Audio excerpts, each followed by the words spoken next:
Ma'am, isinusulong po ng DepEd ang school-level class resumption pagkatapos ng sakuna o ng masamang panahon para daw maiwasan ang learning loss. Naiparating na po ba ito sa Pangulo and what is his thought on this? Sang-ayon po ba siya?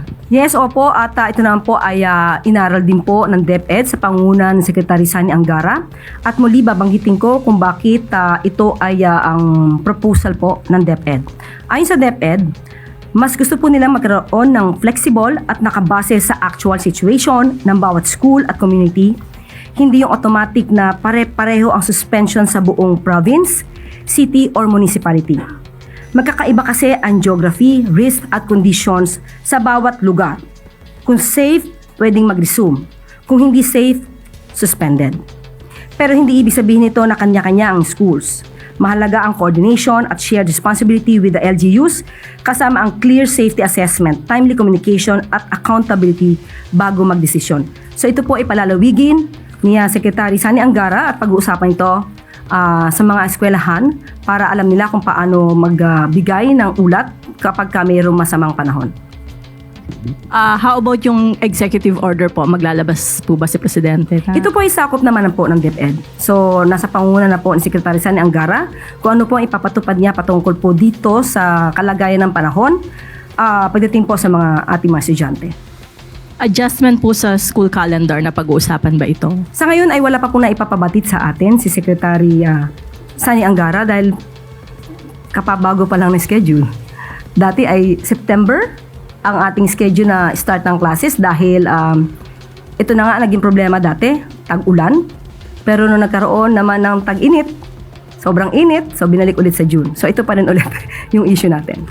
How about make-up classes po? Kasi ilang araw na pong walang klase yung mga estudyante. Nakikita niyo po ba yung pangailangan para dito? Okay, ang gusto po ng DepEd, ang utos po dito yung alternatibong pamamaraan at hindi po sinususpend talaga yung classes. So siguro magkakaproblema lamang kung sobrang lakas ng ulan sa mga lugar na walang signal, medyo may issue po doon. Pero sa ngayon po ay hindi po nais ng DepEd na isuspindi yung klase dahil kung meron naman pong pagkakataon na magamit ang online classes, mas pinupursige po nila na ito ang gamitin. Okay. Sunod na tanong mula kay Allen Limos, The Manila Times. Good morning, Yusek. I would like to get your statement lang po on yesterday's comment po of the Alliance of Concerned Teachers saying that your statement yesterday regarding the Ateneo de Zamboanga incident to teachers was reckless and insulting daw po. Ano pong reaction niyo po dun? Okay, gusto lang po natin ipaliwanag at mukhang nagkakaroon po ng misconception, misinterpretation, misunderstanding sa ating nabanggit kahapon. Unang-una ay wala po tayong sinisisi na mga guro. Ito ay pagpapaalala sa ating mga kagalang-galang na mga guro kung ano po ang kanilang malaking role bilang tagahubog ng magandang kaugalian, lalong-lalo na sa mga kabataan.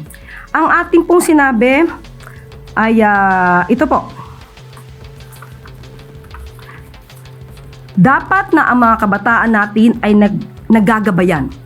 Hindi lamang ng kanilang magulang kundi sa kanila mismong paaralan. Tama naman po yun. At wala itong pagsisinungaling.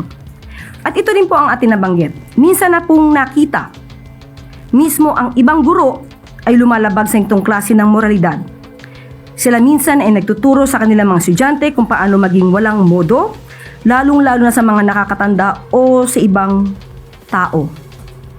So, kung sila man ay mayroong naramdaman na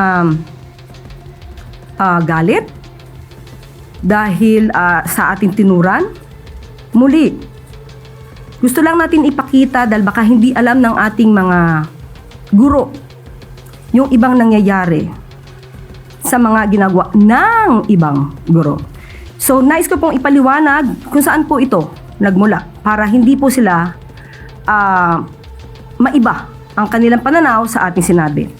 Dahil gusto ko rin po namang mapatunayan na itong ating sinabi ay naaayon din po sa mga naimbestigahan. Ito po ay isa lamang sa mga nakita natin.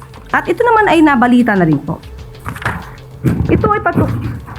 Ito ay patungkol sa nangyari, naganap sa Davao City, kung saan may mga, hindi ko na po babanggitin kung saan eskwelahan. Dito po ay mga estudyante mismo, may mga sinasabi habang nandoon ang Pangulo. Mahirap banggitin yung mga words. Hindi katanggap-tanggap para mga kabataan ang magsalita ng ganito. So, ibibigay ko na lang siguro sa inyo kung ano yung mga sinabi nila. Yung isa nag-start sa letter B, yung isa nag-start sa letter Y, yung isa nag-start sa letter M and H. So, mga salitang hindi sana namumutawi sa ating mga kabataan. Ako mismo ang nagkipag-ugnayan kay Secretary Sani Angara patungkol po dito. At nung una po ay nagkaroon ng pag-deny ang pamunuan. Ngunit nung mas malalim na pag-iimbestiga, nalaman natin ang katotohanan patungkol sa mga ginawa ng mga estudyante. At isa pa po ito, maliban po dito, at ngayon po ito ay under investigation pa rin po. Isa po itong video na gawa ng isang guro. Di na po namin babanggitin kung sino po ito at kung anong paaralan. Dito po, mismong estudyante niya ang tinuruan niya ng mga salitang mapang-insulto. At ako rin po ang nakipag-ugnayan mismo kay Secretary Sani Angara upang ito ay ma-call out, malaman kung ang video na ito ay verified, kung totoo. At umamin po ang guro na totoo niyang ginawa. At siya po ay nagbigay ng paumanhin. At sa ngayon po, ang kasong ito, meron na pong kaso na administrative case laban sa nasabing guro. Muli, bilang respeto, hindi na po natin babanggitin ang pangalan po niya. At dahil po dyan, sa pangyaring yan, ay naglabas po ng reminder on responsible use of social media by all DepEd personnel.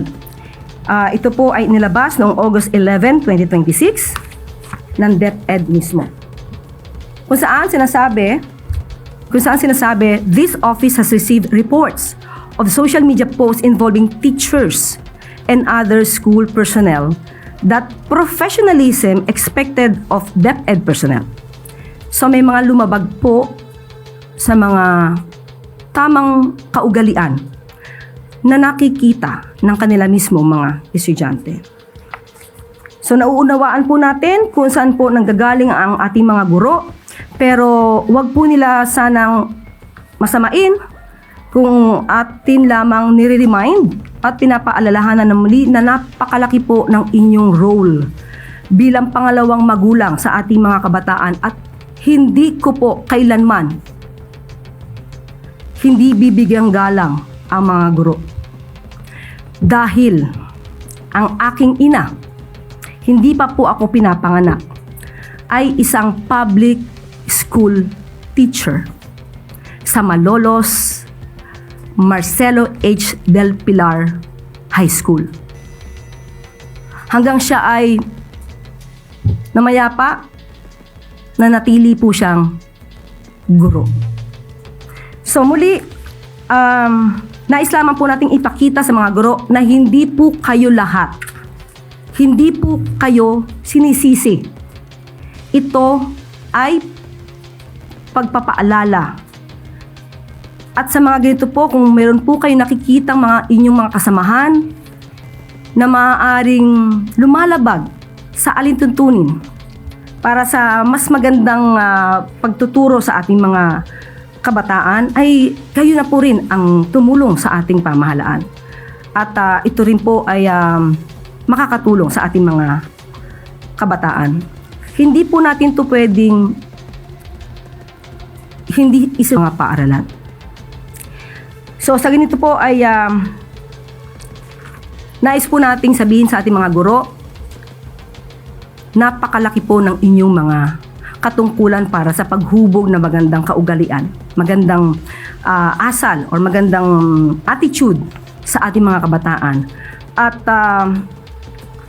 sa ACT Teachers Party List, hindi po ito paninisi. Sana ilagay po natin sa tamang konteksto ang aking sinabi. Hindi ito pag-atake sa mga guro. So, simple lamang po, ang ating mga guro, maaari po nating turuan ang ating mga estudyante kung paano magbigay ng tamang pagpapahayag. Kung meron silang sasabihin against the government, karapatan po yan. Pero iba po ang pagtuturo ng freedom of expression at iba rin po ang pagtuturo kung paano ito isasagawa nang walang pang-iinsulto at walang pakita ng maling pag-uugali. So kahit sino po ang ating maging presidente, ito pong aral nito ay dapat na manatili sa atin. So siguro tanungin na lang po natin ang ACT Party or ACT Teachers Party List. Sa ganitong naipakita natin na nangyari ng mga paglabag ng ibang mga guro, hindi po lahat di ko never kung sinabi na lahat. Ano po ba kaya ang nagawa nila para mas maiangat natin ang tamang kaugalian sa ating mga kabataan? Tingnan po natin kung nakundi na ba nila itong mga isang teacher, yung ibang mga teachers na nagsagawa ng ganitong pagtuturo ng maling asal sa ating mga estudyante. So muli, ang mga teachers po, iginagalang po natin yan. Malamang ay nagkaroon lamang po ng misinterpretation dahil yung nagpalabas ng opinion ay malino po agad. Dahil sinabi na sinisisi po natin ang mga guro. Hindi po kailanman natin sisisiyan ng mga guro. Ito ay isang paalala lamang. At pati naman po, ang DepEd ay meron din po silang mensahe patungkol po dito. Gusto lang linawin na hindi ito tungkol sa paninisi sa mga guro. Ang punto ay kilalanin ang napakahalagang papel nila bilang pangalawang magulang ng ating mga learners. Malaki ang papel nila sa paggabay, pagprotekta at paghubog ng values and character ng ating mga anak, pati na rin ang pagiging mabuting halimbawa sa kanila. So yan po mga guro, kayo po ay iginagalang at binibigyang respeto lalong-lalo na ng Pangulo at ng administrasyong ito. Okay, sunod na tanong mula kay Ann Soberano, Bombo Radio. May follow-up ba, Ivan? Go ahead. Yusek, in that lengthy response, you did not mention the word apology. So you're not apologizing to the teachers. Regardless if these are members of Alliance of Concerned Teachers or baka meron lang po mga ordinaryong mga guro na nasaktan doon sa sinabi ninyo. Kaya nga po, sabi po natin, kinikilala po natin yung nasaktan nilang damdamin. At gusto kong ipaliwanag kung saan maaaring nanggaling yung sama ng loob nila. Dahil never po ako nanisi ng guro. Maliwanag po yung sinabi natin kahapon.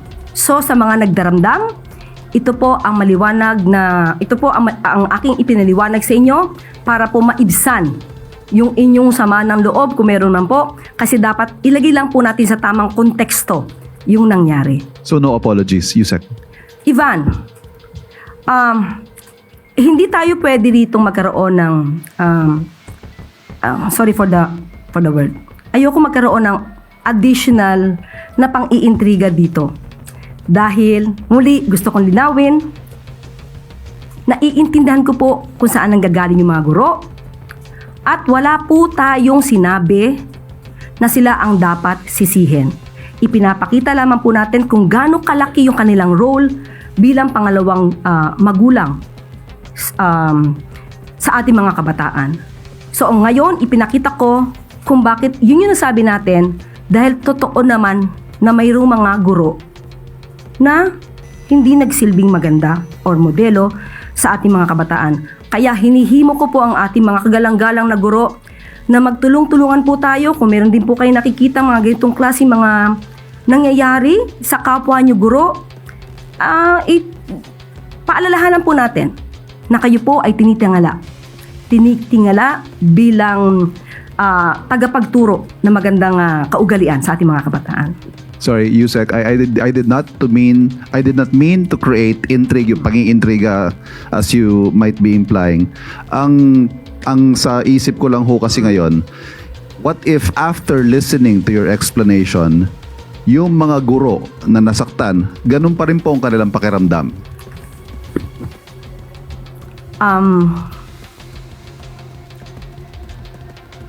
Iniisip ko, saan ba dapat nasabihin kong mali ako?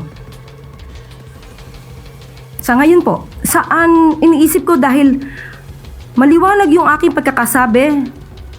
Nagkaroon lang na maling konteksto nung sinabi ng ACT Party List or ACT Teachers na sinisisi ko ang mga guro. Wala po akong sinabi na sila ang may kasalanan.